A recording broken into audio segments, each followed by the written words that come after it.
Right, hi folks.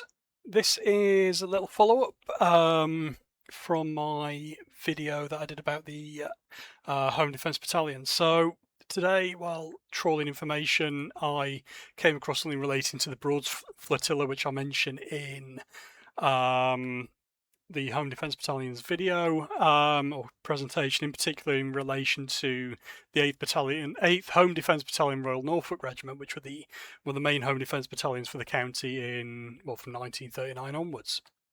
And in that video, I mentioned about how the Broads Flotilla is seen as being a Home Guard operation, and in reality, the documents show that it isn't.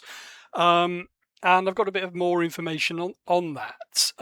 So my mate Julian on Facebook mentioned about how the Home Guard did patrols and stuff for the Broads Flotilla, and I've managed to find a bit of information regarding this. And what this shows is that the Home Guard were involved with the Broads Flotilla, but they weren't part of the Broads Flotilla. So this idea that the Home Guard with the Broads Flotilla is, kind of debunked, but there was LDV/Home Guard involvement. So this document dating to the 19th of July 1940 was in the 18th Division War Diary, and this has quite a bit of information about the disposition of the flotilla. So, 3 boats at Wroxham, 3 at Acle, 3 at Brundall, 3 at Potterheim, 3 at St Olave's, 3 at Beccles, and 6 at Ormsby.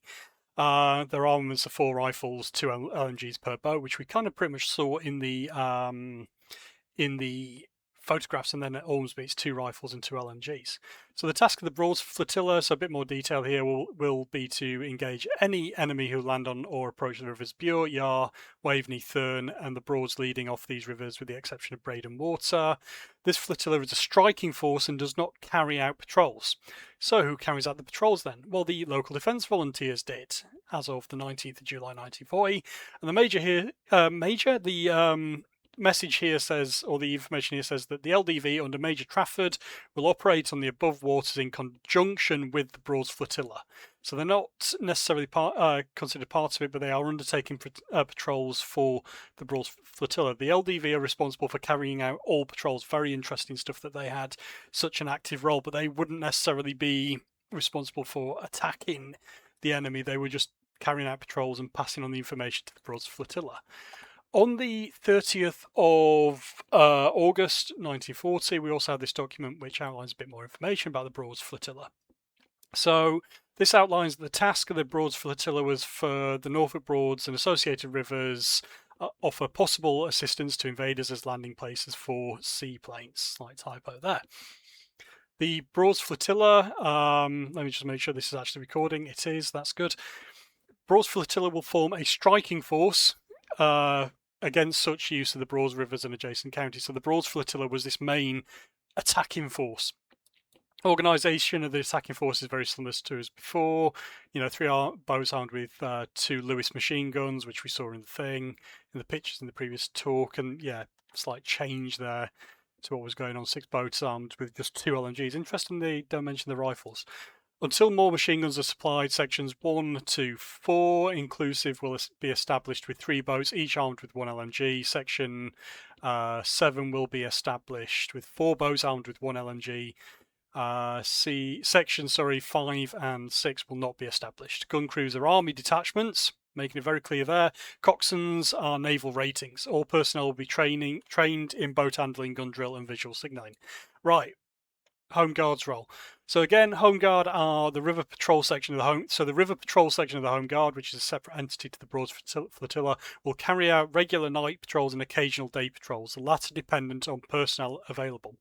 So again, this idea that the Home Guard were doing everything 24 hours a day is largely not true, because they had other stuff to do during the day, and they weren't necessarily a primary military force. But this is really interesting that they were doing patrols on behalf of the Broads Flotilla under this river patrol section. So the patrols, as it says here, act as scouts for the flotilla. So instead of having the flotilla patrolling all the time and kind of wasting the time trying to find the enemy, the Home Guard would locate the enemy, then the Broads Flotilla would deploy to take on the enemy if they were found. So the patrol acts as scouts for the flotilla and will signal the flotilla and other commands in the following priority. 1, nearest flotilla section. 2, flotilla headquarters. 3, Brundle searchlight station for retransmission by wireless telegraph to brigade and division headquarters. That's really interesting for the police. So Home Guard find the enemy, indicate to the nearest flotilla section. They travel out to take on the enemy, then to the flotilla headquarters to pass on the word, then to the Brundle searchlight station, so that the searchlight battery can pass on via the radio to the brigade and division headquarters, and then they'll let the police know that the enemy's landed. And then various bits about comms. Home Guard general lines of communication are as below, but Home Guard personnel will use own discretion. River patrols will use nearest GPO telephone or SL station. So these two documents show that although they confirmed the Broads Flotilla wasn't a Home Guard operation in at least 1940-41, but the Home Guard were involved as a patrolling unit, and they would undertake. So this is what Julian said as well. Corroborates what he said, but he couldn't find the information. But they would carry out regular night patrols and occasional day patrols, so that's interesting. So yeah, that's really, really cool. But again, it further shows that the Home Guard weren't the Broads Flotilla necessarily, and although they did have a hand in it, it was mainly, or it was the Army and the Navy that were operated the Broads Flotilla from the period of 1940-41. So there's a nice little follow-up. Still shows that, what people thought of as a Home Guard operation wasn't, but it provides some light and shows the Home Guard did have an active role with the Broads Flotilla, although not this active fighting role that is believed today. So, like I say, thanks to Julian for drawing my attention to this information online, and then I've been able to, while searching for something completely different, I've stumbled across the information that he was referencing, so that's been absolutely fantastic, and it confirms what he was saying. So yeah, there's a little update. Cheers folks, I'll catch you in the next one. Not capture you. Right, bye.